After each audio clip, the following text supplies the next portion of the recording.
Hi everyone. చాలా మంది వాళ్ళ పిల్లల ఎగ్జామ్స్ కోసం రివిజన్ అన్నది ప్రిపేర్ చేస్తారు కదా. అన్ని సబ్జెక్ట్స్ చాలా ఈజీగా ప్రిపేర్ చేస్తారు, కానీ మ్యాథ్స్ దగ్గరకు వచ్చేటప్పటికి ఎలా ప్రిపేర్ చేయాలో తల్లిదండ్రులకి అర్థం కాదు. సో ఆ మ్యాథ్స్ అన్నది ఎలా ప్రిపేర్ చేయాలి అంటే, ఒక చాప్టర్లో కీవర్డ్స్ అంటే మెయిన్ పాయింట్స్ తీసుకొని మనం నోట్ చేసుకున్నట్లయితే వాళ్ళకి చదువుకోవడం ఈజీగా అవుతుంది. ఎందుకంటే ఫిల్ ఇన్ ద బ్లాంక్స్ ఇటువంటివి మ్యాచింగ్ అన్నీ కూడా కీవర్డ్స్ నుంచి ఇస్తారు కాబట్టి ఊరికే మనము టెక్స్ట్ బుక్ తీసి పేజెస్ టర్న్ చేసుకుంటూ మనకి అలా చదవడం ఏంటంటే ఏ పేజ్లో ఏముందా అలా వెతుక్కుంటూ ఉండేటప్పటికి టైం అన్నది మనకి సరిపోదు కదా ఎగ్జామ్ టెన్షన్లో ఉన్నప్పుడు. అందుకని మనము ఇలా ప్రతి ఒక్క చాప్టర్లో కీ పాయింట్స్ అనేవి తీసుకొని ముందు మనం పాయింట్స్ అని నోట్ చేసుకొని అవి చదివించినట్లయితే మనకి చదివించడానికి ఈజీగా ఉంటుంది, వాళ్ళకు కూడా చాలా ఈజీగా ప్రిపేర్ అవుతారు.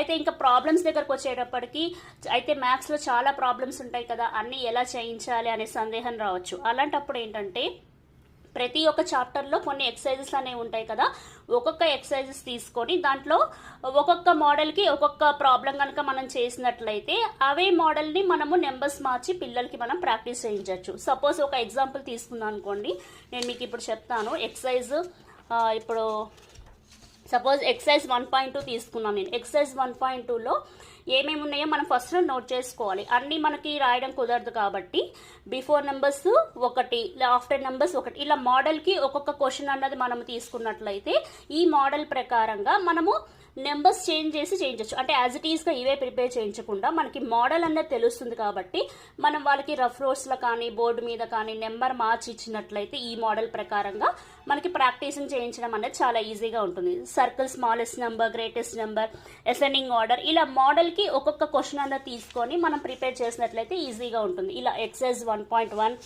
ఎక్సర్సైజ్ 1.2 అండ్ ఇలా ఏవైనా ప్రాబ్లమ్స్ ఉన్నాయనుకోండి, ఇలా some of place values of 3 and 5 ఉన్నట్లయితే ఇలాంటి ప్రాబ్లమ్స్ ఇస్తారు కాబట్టి ఇలాంటి మెథడ్ అన్నది ఒకటి తీసుకొని మనం క్యాలిక్యులేషన్ చేసినట్లయితే ఏదైనా సరే మ్యాథ్స్ అన్నది యాజ్ ఇట్ ఈస్గా మనం ప్రాక్టీస్ చేయించకూడదు.